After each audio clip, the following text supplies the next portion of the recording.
Hello and welcome to Special Dialogue on TVRI World with me, Siska Becker.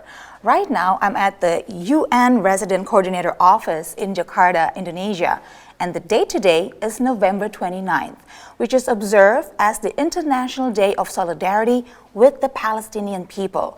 To learn more about the history, the significance, and the impact of commemorating this very specific date, I have the honor and privilege of speaking with the UN Resident Coordinator in Indonesia, the Honorable Ms. Valerie Julian. Good morning, Ms. Julian. Bonjour. Bonjour, good morning. Pleasure to be with you today. Of course. First of all, thank you so much for this opportunity to see you and to have a conversation with you amidst your busy schedule. We truly appreciate it. No problem, my pleasure. Ms. Julian, before we dig deep into the significance and the impact of this specific date we're observing today, could you please help us in learning more about the date by telling us the history behind the International Day of Solidarity with the Palestinian people, and why was November 29th chosen to remember this cause?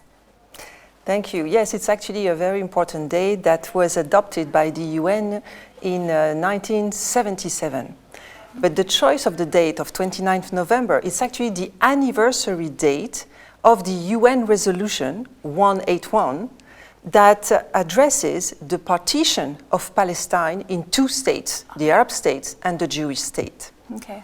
And we know that to this date, there has been no Arab state, that the Arab state has never been established. Yeah. So I suppose that then, many years ago, when the General Assembly was looking at this situation, 30 years later, after the resolution that was adopted on the 29th of November 1947, yes. So 30 years later, in 1977, suddenly they realized that nothing had been done. And we needed, therefore, to have a day to express our solidarity with the people of Palestine, considering that at that moment, they had not gotten their state. So the logic of this day is to re-emphasize the fact that the Palestinian people have inalienable rights to their self-determination and to having a state as planned in the resolution.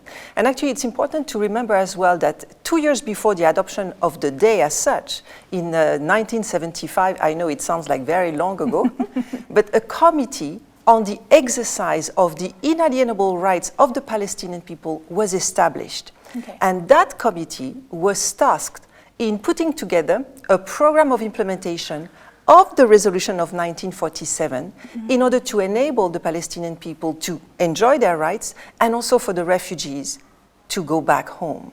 So as you can see, the resolution was adopted in 1947. Yeah. Now we are 76 years down the line. And still it is important to show solidarity with them because to that date, they don't have a state. Okay, thank you so much for that historical background. We understand now the context and the importance of this date. But Ms. Julian, as the UN Resident Coordinator in Indonesia, how do you perceive the importance of celebrating the International Day of Solidarity with the Palestinian people right here in Indonesia? And moreover, maybe you can also explain a little bit more about how the United Nations play the role in promoting solidarity on this very special occasion. First of all, international days are done with a view to raising awareness. Whether it's an international day on the fight against violence against women, like we started on the 25th of November, or it's a day of solidarity with the Palestinians, the objective of international days are always to make sure that people are informed, are educated, know what it is. So the role of the UN in that case is really to help through the establishment of these days to raise awareness about those issues so that people know. But also it's a day to, I would say, remind the world of its obligation. As you know, the UN is the body in the world that establishes a number of norms and standards that constitute the framework of international law. Member states, the countries that are members of the UN, sign and ratify those conventions and treaties. From the moment they sign these conventions and treaties, they acquire some international legal obligations. So on the occasion of the 29th of November, it's also an opportunity to remind the states of their obligation as per the international law and the resolution. So for us, we see that as an opportunity to raise awareness, to remind the states on their obligation, but also for people not only to know about the objective and the aspiration of the Palestinian people, but in the context of today, it's also to continue to raise awareness about the plight and the ordeal that the Palestinian people are living today in Palestine. Okay, Ms. Julian, you mentioned that one of the most important aim of the remembrance of today is to raise awareness of the Palestinian struggle. Now, how would you say has the awareness been raised since 1977 when the first commemoration of the International Day of Solidarity with the Palestinian people? And would you say that the awareness, has it translated into fostering global support for the Palestinian struggle? The UN has been adamant and relentless in defending the cause of the Palestinian people.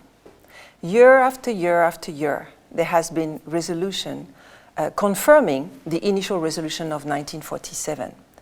But as you know, for the Palestinian people, from the moment of 1947 of the resolution till today, there has been innumerous number of violence being perpetrated in the Palestinian territory. So therefore, we have continued to say so. But what is interesting, and that's why I thank you for inviting me today to talk about this, because what we realize is that in the world, some conflicts tend to fall off the radar screen of international attention. Okay. And media play an important role in bringing that awareness. And sometimes it's not because we don't talk about an issue that it does not exist. And as a matter of fact, the world has turned a little bit of a blind eye on the situation of the Palestinian people, also because there has been other conflicts that were taking the attention of the world. But our, let's say, our determination through these days, but also through other means, it's to make sure that no conflict goes unnoticed. Because wherever there is a conflict, there is misery for the people. There is no war that is okay. No war. And currently, what's happening in Palestine, particularly in Gaza, is absolutely horrendous, because the number of people who have been killed so far, including number of women and children. You know that more than 65% of the victims today are women and children. Knowing that almost the entirety of the population has been displaced. Considering as well that as UN, we have lost 108 of our staff members. Workers of UNRWA, which is the Relief and Works Agency for Palestine, has lost 108 persons. So I think that, you know, we can never talk enough about that, because behind each person dead, whether it's a UN worker or a Palestinian person, there is a family crying for that person. So we need to continue to raise awareness. And that's the role of those days, but that's why we need to continue to talk about them. All right, Ms. Julian, it's been an insightful conversation so far. We'd like to continue on speaking more about specific UN's roles in promoting peace and solidarity, especially about the Palestinian struggle. But now we're going to take a short break, but don't go anywhere. We'll be right back right here on Special Dialogue.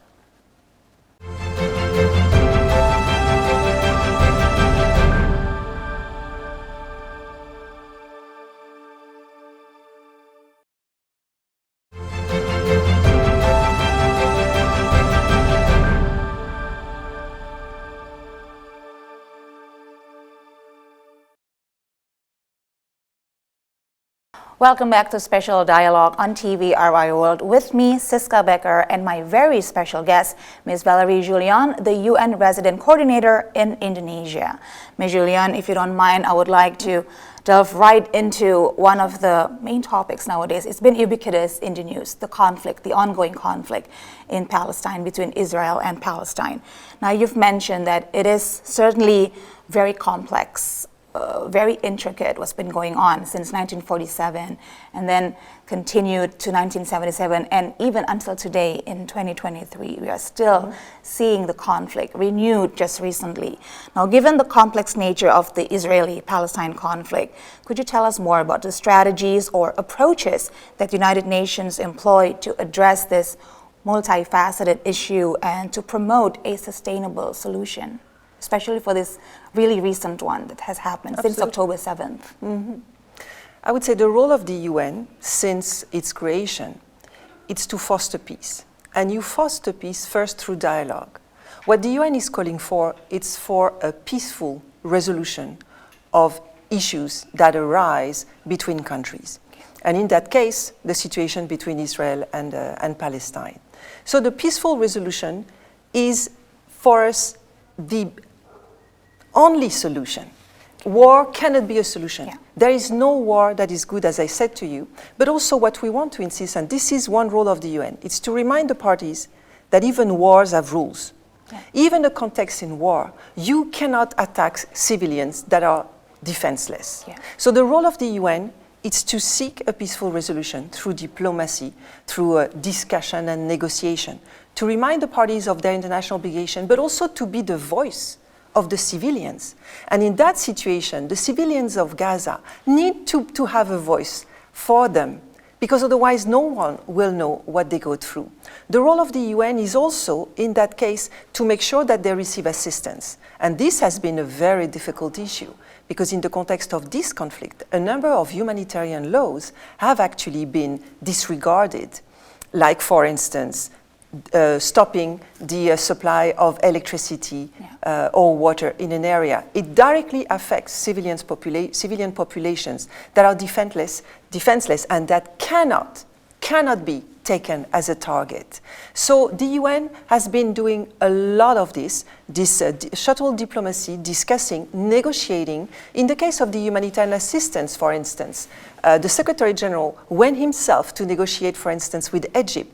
And thanks to this negotiation, with the support also of other countries. Yeah, Qatar, for instance. Exactly. Qatar has been critical for the release of hostages. But for the humanitarian assistance, really Egypt has been an important partner to the UN, leaving the opening from Rafah for the humanitarian assistance to come in.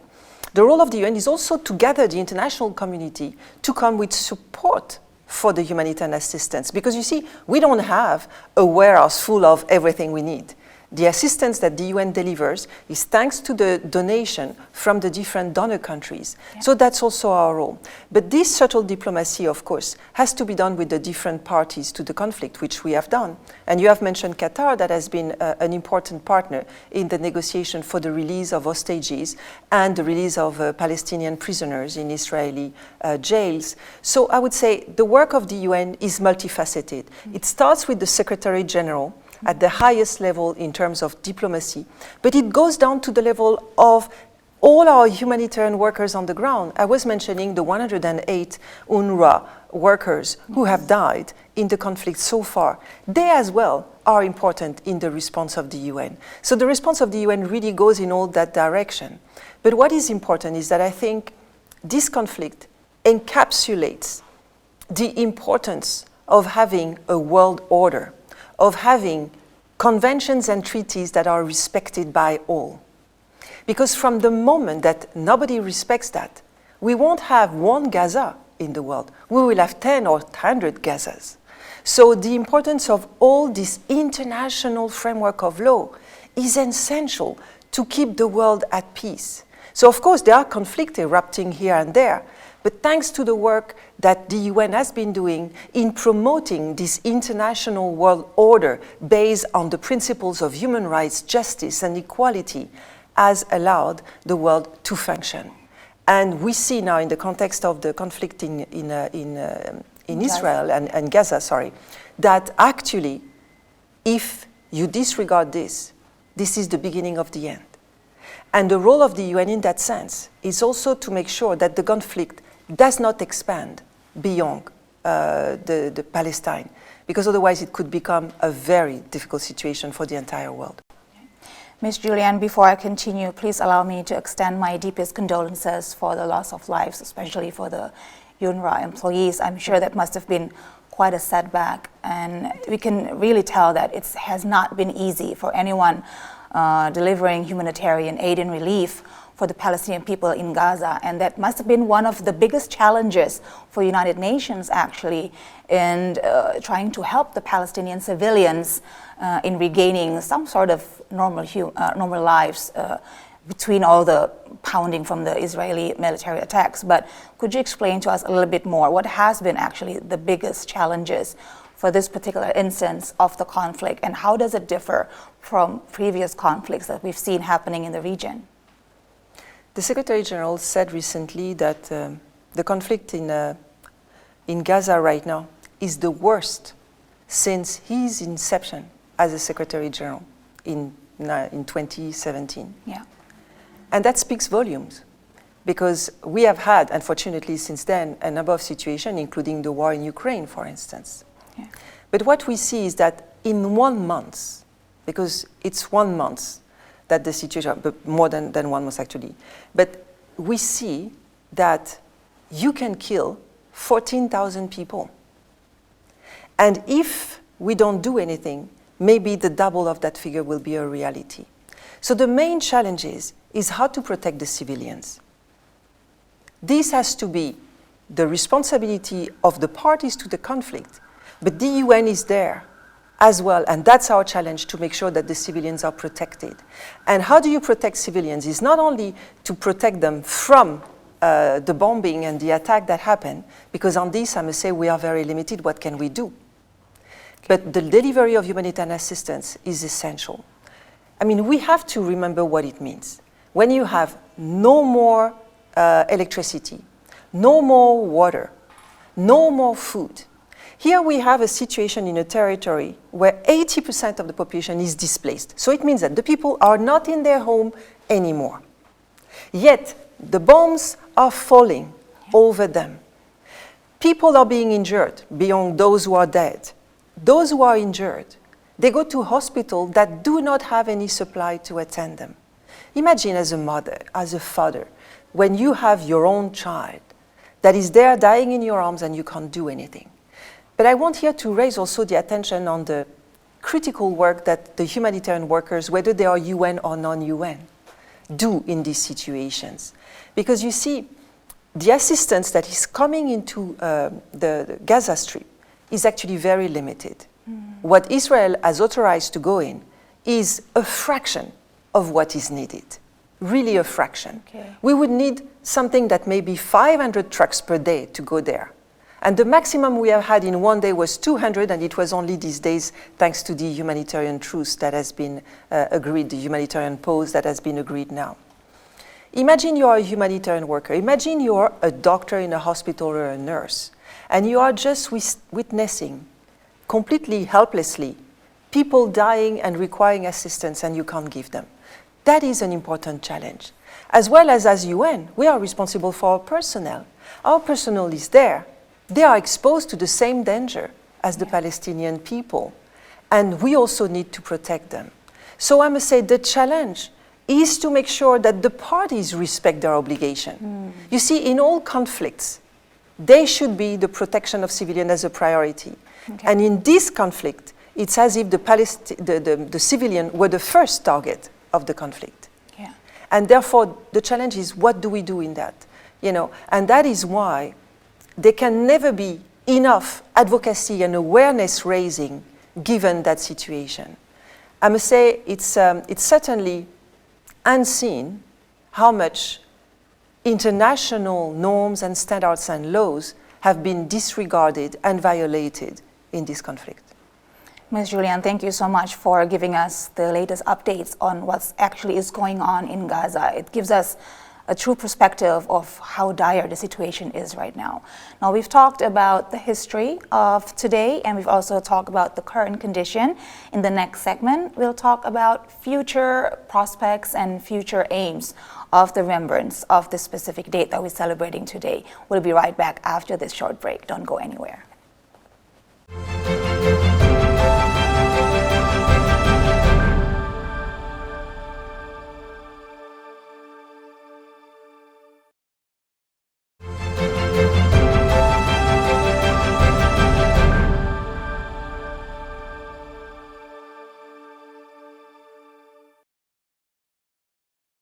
Thank you for staying with us on Special Dialogue on TVRI World. Still with me, Siska Becker, and my very special guest, Ms. Valerie Julian, the UN Resident Coordinator in Indonesia. Ms. Julian, just earlier you mentioned to us one of the biggest challenges that the United Nations faced in Gaza in the ongoing conflict between Israel and Palestine, and that is the continued violation of international law done by one party, needless to say who it is, and also the difficulty of delivering the humanitarian aid to the Palestinian civilians. Now, looking at all of these challenges, could you tell us, looking ahead, is there any possibility actually to resolve this conflict and to attain a sustainable solution for all parties to be agreed upon? What are the chances of that happening anytime soon, Ms. Julian? It's a very difficult question because, as you know, the issue of Palestine has been the subject of many mediation and negotiation over the last decades. Yeah. And successive plans have failed. And mostly, I would say, what we realize is that what the resolution contained, the 1947 resolution, what it contained in terms of partition of Palestine between two states, is the only solution. There is no way any solution would erase one state or the other. So what was planned since 1947 is the only way forward. But in order to achieve that, I think it is important that the world be seized on the matter. And what is interesting with this conflict, it has been interesting to witness the incredible international mobilization at the level of the public. You have seen citizens in the world, in any countries, from the west to the east, from the north to the south, that have mobilized, demonstrating in the street, asking support to Palestine. And I think it's kind of unique. This situation is unique, where you have citizens from different creeds and beliefs and races and languages and culture that all see through the very logic that we cannot continue to kill innocent civilians like it's happening now. And it is my hope that this international mobilization that will exert pressure on respective governments, combined with the diplomatic efforts that the UN, together with some partners, are doing, it is my hope that maybe this will bring some results. Because from my own experience as well, 30 years with the UN and working on different conflict situations, it's really the first time that you see such a mobilization at the world level in the situation of conflict like this, which so clearly comes and say, stop killing civilians in Gaza. And that gives me a bit of hope. But at the same time, we need to continue to express our solidarity, and not only in words, but also in deeds. And for instance, the UN has elaborated a UN appeal in order to receive donation to assist Palestine, which right now is about a total of $1.2 billion in order to assist with the humanitarian response. And only 6% have been received in pledge so far. So we are still far, far behind in terms of support. So I also hope that in addition to all the diplomatic efforts that need to be done, we also need to respond to the needs of the people now. There is also another consideration, is that the more the conflict goes, there are two big risks. One is that it might extend to the entire region. Okay. And if it extends to the entire region, beyond Palestine, it's going to be very problematic. And the second one, which is more immediate, is that people are dying because of the bombing, but they're also going to die because of a lack of everything, because no more medicine, because of simple diseases that cannot be treated. So every day that passes adds an ordeal on the life of people. So I must say this is important as well, and we need to take that into consideration. Right, Ms. Julian, you mentioned about the immense globalization and also immense mobilization of people protesting about what is happening in Gaza. And you are right, it gives us a glimmer of hope. You know, it encourages us to learn that there are actually a lot of people out there that truly understand the plight of the Palestinian people. And a lot of people are actually crediting this mass demonstration that is happening all around the world, even including the US, which we know has been quite steadfast in their support of Israel. But even in the big cities of US, we see a lot of these big demonstrations. And most of the people joining demonstrations are actually from the younger generations, Exactly. young millennials, Gen Zs. And what do you think of this phenomenon? Do you think actually the younger generation are more in tune of what is actually happening? They don't just take everything they get from the mainstream media, they learn on their own, and they finally realizing the true condition of the Palestinian struggle. And how would this help in our joint effort to finally attaining what is needed by the Palestinian people, and that is their right to live as humans? It is absolutely critical, the participation of the youth. Not only because in today's world, the youth population is enormous, but also because they have been educated and fed differently than the not so young generation. And one element that has made a difference, it's actually the media and the social media. Because nowadays, you are a 20-year-old, a 25-year-old, anywhere in the world, you can access through your phone the information about what's happening everywhere in the world. When I grew up, I didn't have that. I can tell you, if we wanted to have information, we needed to go and listen to the radio or go to buy a newspaper. And therefore, that mobilization is important. But also there is another phenomenon which I think plays a role, is that the world is in a critical situation, not only because of the conflict situation, but also because the other big war that we have, which is climate change. The climate crisis is enormous. And I think the work of a number of young activists, starting with Greta Thunberg, but not only her, and so many others, has raised awareness so much. So I think the young population, unfortunately the youth, know that their future is very much at risk. So there is a certain level of conscience that they have that maybe older generation didn't have because there wasn't the same urgency to do something. So I think the mobilization that we have seen for conflict has created a movement among the youth that they have their future in their hands. And if they want to change something, it's through their own action and acts that it can change. Then the war in Gaza, happened again. And then suddenly it shows to them that, again, they can make a difference if they demonstrate, if they ask their respective government to take a stance. So yes, the future is really with the youth. That's actually a very good, I would say, development that we see nowadays. But it's at the same time very sad. Because indeed, when you are 20-year-old today, and you look at your future, it might be very depressing to think that, the planet is not in a good shape. The leaders of this world, some of them do not respect any of the laws that have been established with a lot of efforts. What is there for them to hope for? To look forward to. And to look forward to. And in those situations, then you resort to your own resources. And that's why the mobilization of the youth saying, enough, we want a different future, we are going to build it. And I think it is important. All right. It is very encouraging, actually, to see that even the U.S. finally is taking a softer stance, I would say, against Israel. And we finally also saw the ceasefire happening, which was quite a relief, obviously, for the Palestinian civilians. Now, Ms. Julian, last question before we wrap up our conversation. Now, you mentioned earlier that the aim of this remembrance that we're celebrating today, the international solidarity for Palestinian people, is to raise awareness. But for the average Indonesian people, how can they truly contribute? Now, you mentioned about a pledge that people can contribute in. Maybe you can tell us a little bit more about that, and also maybe a few words of encouragement for the Indonesian people on how can they truly be a part of this joint effort for the Palestinian people as they are still fighting for their independence and, how to live normally in their day-to-day lives.